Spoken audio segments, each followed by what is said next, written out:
5 राज्यों की चुनावी हलचल थम चुकी है। हिंदी पट्टी में पीएम मोदी का जादू चला और बीजेपी के पुराने नेताओं ने भी कमाल किया और इसका नतीजा सामने है।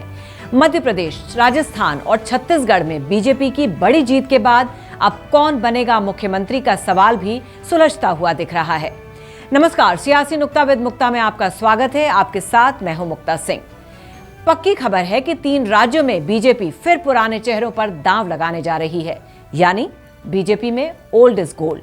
इसी पर आज हम करने वाले हैं खास विश्लेषण। कई गरीब की बेटियों से हर ले लाए कन्यादान की कन्या दे रही आशीर्वाद। अब तुम राज करो शिवराज।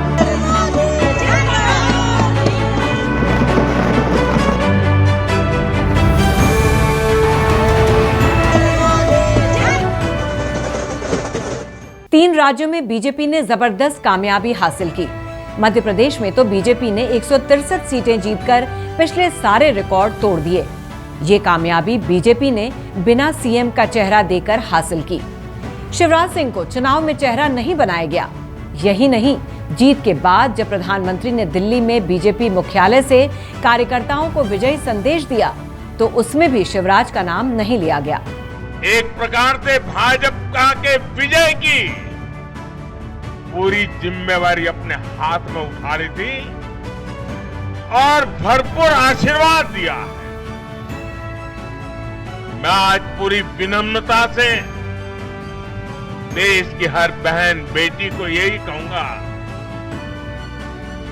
कि आपसे जो वायदा बीजेपी ने किए हैं वो 100% पूरे किए जाएंगे।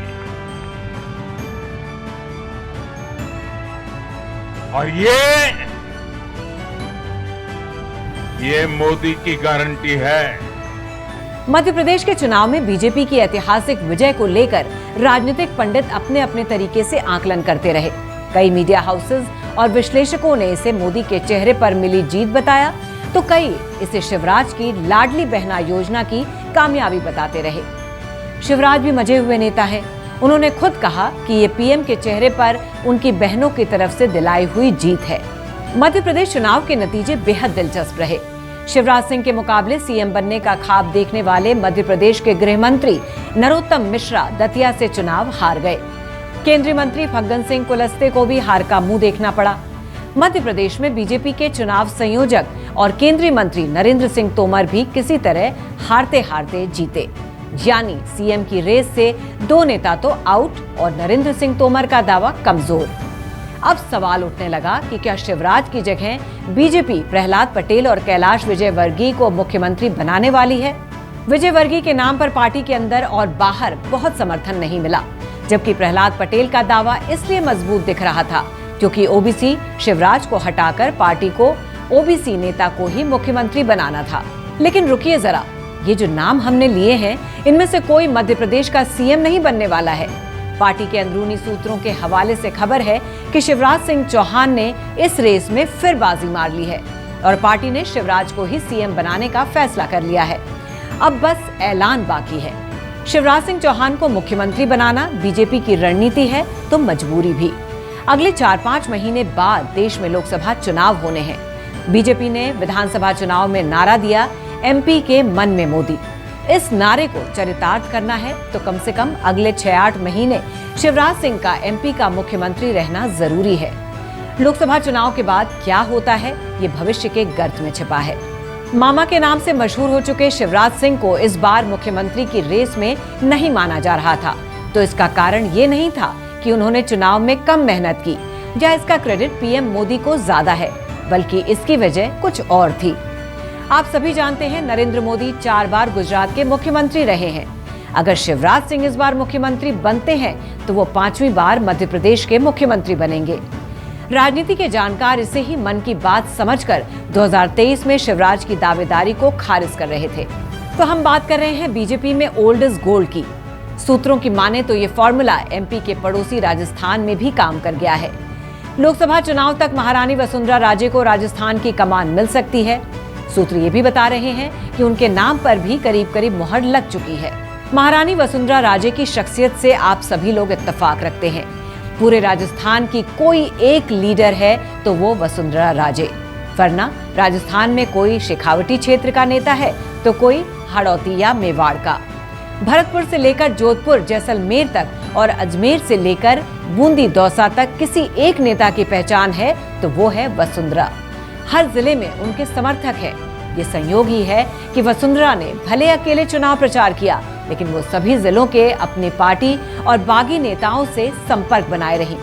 उन्होंने बीजेपी और यहाँ तक कि कांग्रेस के कई बागियों को चुनाव जिताने में मदद की और यही वजह है कि राजस्थान में जीते बीजेपी के 113 विधायकों में से आधे से ज्यादा वसुंधरा का खुलकर समर्थन कर रहे हैं। बीजेपी के 66 नए विधायक तो खुलेआम कह रहे हैं कि उन्हें वसुंधरा ही सीएम चाहिए। वसुंधरा ने अपनी विधानसभा सीट झालरापाटन तो जीती ही है, पूरे राज्य में कई सीटों पर निर्णायक भूमिका निभाई है। इस साल मार्च तक वो चुनावी राजनीति से दूर थी, तो कयास ये लगने लगे थे कि शायद उन्होंने राजनीति से संन्यास लेने का इरादा बना लिया है।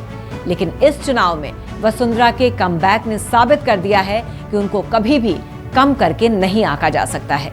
बीजेपी जानती है कि राजस्थान में अशोक गहलोत भले ही विधानसभा चुनाव में पार्टी को जीत नहीं दिला सके हों, लेकिन लोकसभा चुनाव तक अगर अशोक गहलोत से मुकाबला करना है तो उन्हीं की स्टाइल का अक्खड़ और दमदार नेता चाहिए।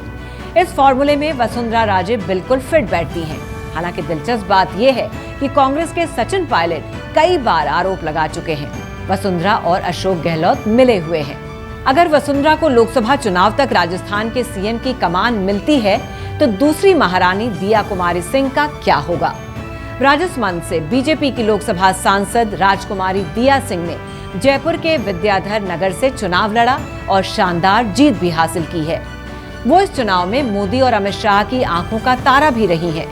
जयपुर के आखिरी महाराजा मानसिंह द्वितीय की पोती दिया कुमारी सिंह को अगर मुख्यमंत्री बनने का मौका नहीं मिला तो उन्हें केंद्र में कोई बड़ी जिम्मेदारी दी जा सकती है।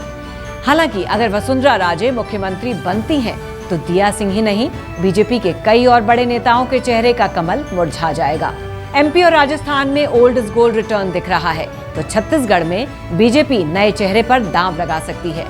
सीएम की रेस में रमन सिंह का पत्ता कट चुका है, पुराने किसी और नेता का भी नाम नहीं आ रहा है। बल्कि खबर ये है कि छत्तीसगढ़ में बीजेपी पहली महिला मुख्यमंत्री बनाने जा रही है और ये नाम है केंद्र सरकार में राज्य मंत्री रेणुका सिंह का।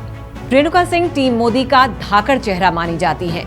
छत्तीसगढ़ में मुख्यमंत्री बनने की रेस में रेणुका सिंह सबसे आगे चल रही हैं। केंद्र सरकार में आदिवासी कल्याण राज्य मंत्री हैं रेणुका सिंह।